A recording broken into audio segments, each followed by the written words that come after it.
Salut, c'est Rado, content de vous retrouver pour la mise à jour de l'analyse technique du SP500, du Nasdaq et du CAC. Et tout d'abord, je voudrais vous remercier sincèrement pour l'accueil ultra favorable que vous avez réservé à ma vidéo, ma dernière vidéo où je vous ai proposé un petit peu de fondamentaux. Bon, il est vrai que c'est pas vraiment ma spécialité, mais vous avez été très demandeur. Je me dis donc qu'il y a de l'intérêt à le faire. Alors, je vais pas le faire spécifiquement parce que, contrairement au backtest, vous avez plein d'analystes très performants qui le font sur des données journalières, donc j'ai pas trop à le faire. Mais par contre, j'ai bien compris que plutôt que parler pour rien dire vous ne rien vous proposer, ben, vous n'êtes pas opposé à l'idée que je fasse un petit peu d'analyse intermarché et de fondamentaux. Si vous n'avez pas regardé la vidéo d'hier, regardez-la parce que c'est pas simplement pour hier, hein, c'est quelque chose qui peut vous accompagner pendant les journées, voire la semaine qui arrive.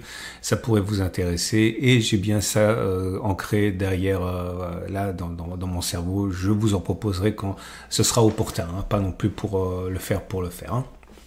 Et notamment aujourd'hui, ça ne sera pas le cas parce qu'il y a un backtest super que j'aimerais vous proposer et il y a de quoi tomber à la renverse. Hein, et comme quoi, c'est pas la peine de chercher la complication tout le temps. Hein. On va commencer justement parce que ça va être l'objet du backtest du jour par le Nasdaq, une fois n'est pas coutume. Je pensais pas que je trouverais un signal haussier sur le Nasdaq, tant on est monté depuis 7 avril. Mais après, j'aimerais vraiment faire une petite parenthèse et vous montrer la progression du Nasdaq depuis le 7 avril, donc ça fait voilà, en gros 6 semaines, 6-7 semaines, on a pris on peut le dire quasiment en ligne droite, 30%. Un tiers de la valeur d'un indice en 6 semaines. Ça veut dire que ça va vite, un peu trop vite, et que ça nécessite un moment où on note une consolidation, mais c'est pas grave, hein, les consolidations, c'est des respirations. Hein. 2, ça montre que voilà, on est arrivé à un point de panique le 7 avril. Tout le monde voyait la fin de l'économie telle qu'on la connaît avec un effondrement du système qui tourne autour des États-Unis. Voilà, Trump va saborder les États-Unis et le système financier mondial, etc., etc. Et là, vous voyez, 7 semaines plus tard, eh bien, on a pris 30% et on n'est plus qu'à 3,7% des sommets. Et avec des perspectives d'amélioration, puisque vous avez sur le plan de l'Ukraine, sur le plan de la Chine, sur le plan du dollar, des améliorations quand même, hein, avec Trump qui a décidé de mettre de l'eau dans son vin.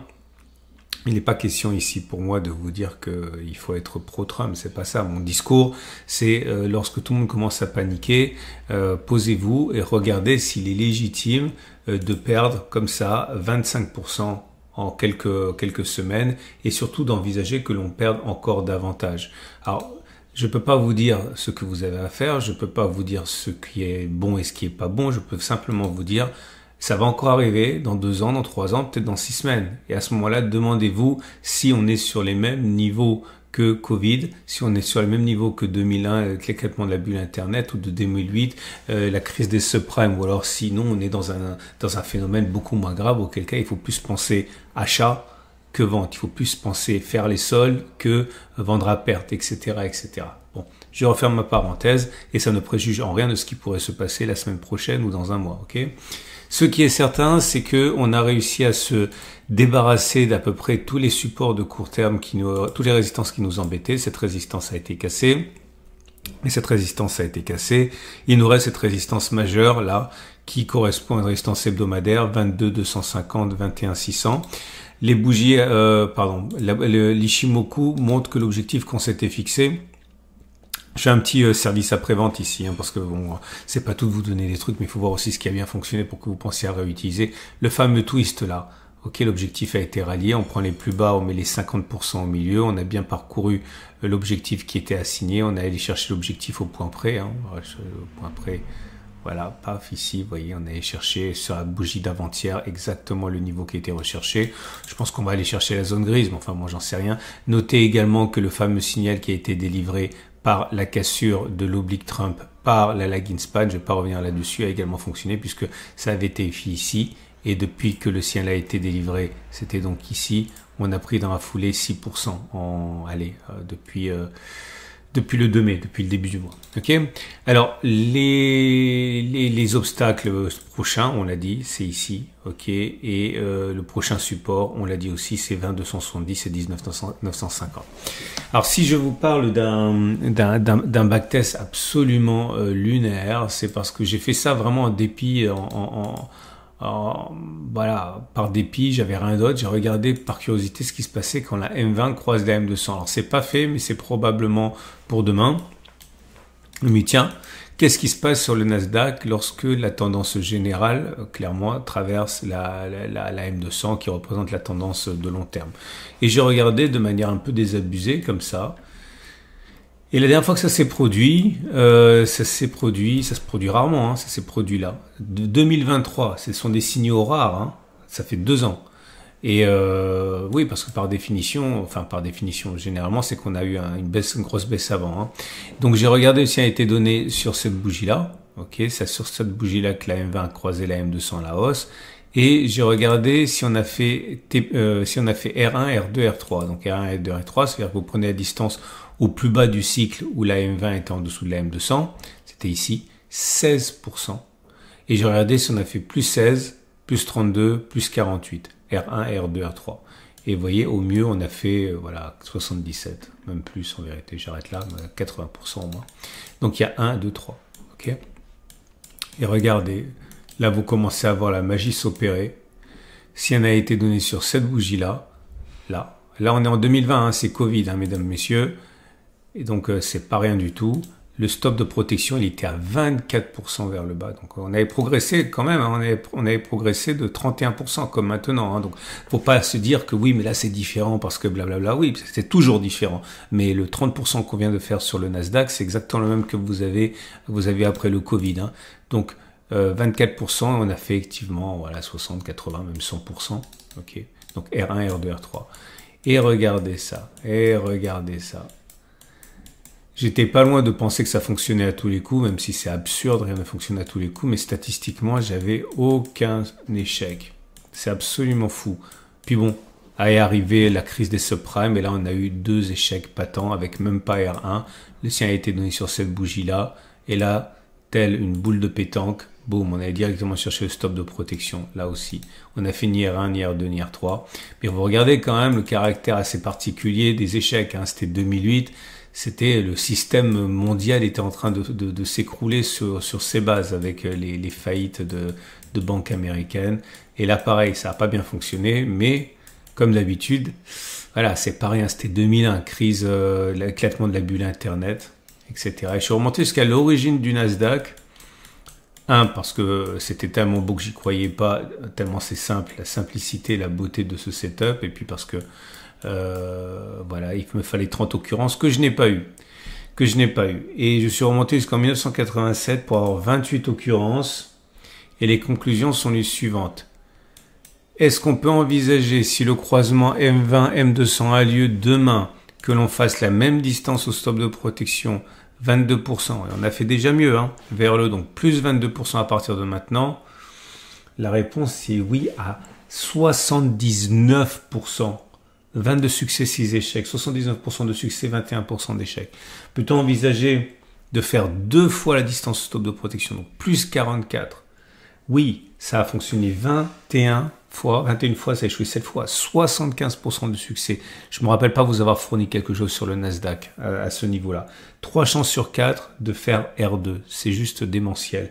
Et attention, est-ce qu'on peut envisager de faire R3, c'est-à-dire 3 fois 20%, 3 fois 25, ça veut dire 75, c'est ça 25? Ouais, 22, ça veut dire 66%. La réponse est oui, dans 71% des cas. 20 cas de succès, 8 cas d'échec. Est-ce que ça fonctionne tout le temps? Non, à moins que vous soyez complètement novice en mathématiques. Quelque chose qui fonctionne à 60% des cas, c'est quelque chose qui va échouer dans 29 cas sur 100.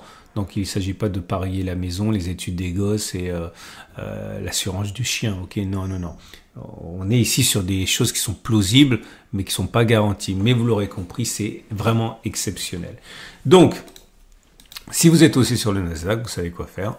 Si vous êtes baissier sur le Nasdaq, vous pouvez spéculer à la baisse sur cette zone de résistance. Bon, évidemment, c'est plus à court terme. Je vous montre simplement pour calmer les ardeurs. Le CA a été donné ici.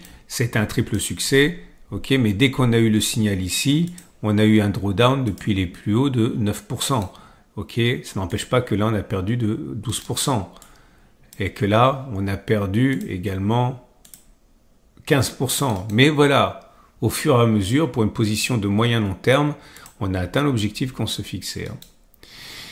Et si vous avez un biais baissier, je me répète, eh bien vous spéculez à la baisse maintenant, ça a l'air de renacler là quand même. Vous pariez sur le comblement du gap, retour sur les supports, stop de protection assez large, je dirais, ça se joue. On va passer maintenant au SP500. Alors, j'ai pas backtesté le SP500, mais on a un signal qui est quand même pas très éloigné. La M20 est loin de la M200. On est peut-être à une semaine du croisement éventuel.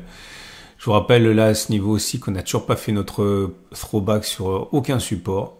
Ok, donc ça veut dire qu'aller chercher cette zone-là pour acheter ou aller chercher cette zone-là pour acheter, ça semble quand même assez, on va dire, jouable. Backtester ça pour savoir si vous voulez jouer la même chose. Si vous êtes plutôt un fan du SP500, si vous voulez acheter sans ça, vous pouvez acheter maintenant en sachant qu'il y a une résistance. Ou alors acheter si on attend la correction, stop de protection en dessous, stop de protection large, stop de protection excessivement large. Et puis parier sur la lune, pourquoi pas. C'est pas interdit. Beaucoup disent qu'on ça y est, on s'est fait peur, tout le monde est content, maintenant on va monter. Vous savez, les baisses de 25%, ça arrive pas tous les ans. Et ça arrive tous les 4 ans à peu près. Et puis si vous êtes un fan d'Ishimoku, on n'a pas encore atteint l'objectif. C'est-à-dire là, vous avez votre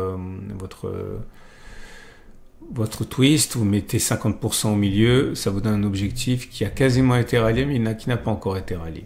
Donc il reste encore un petit pourcent à aller chercher, à aller gratter. Je vous rappelle qu'on a besoin de cette... Je ne l'ai pas dit depuis la semaine dernière, mais je vous embête pas trop avec ça, mais sachez qu'on a besoin de faire une consolidation pour pouvoir faire un plus haut et avoir une structure haussière avec des pics ascendants et des creux ascendants. Parce que pour l'instant, c'est pas une structure haussière, pour l'instant, c'est une structure neutre avec des creux qui sont descendants et des pics qui sont ascendants. Donc, on n'est pas en tendance haussière.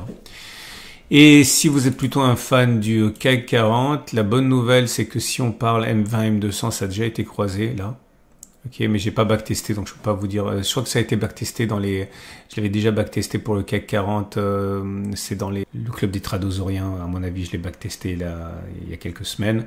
Le twist n'a pas été rallié encore. L'objectif du twist, on a encore à gratter, puisque ça veut dire aller chercher, voilà, le haut de la zone grise. Donc il y a vraiment matière à aller manger un petit peu là. 4%. Le problème, c'est le ratio gain-risque.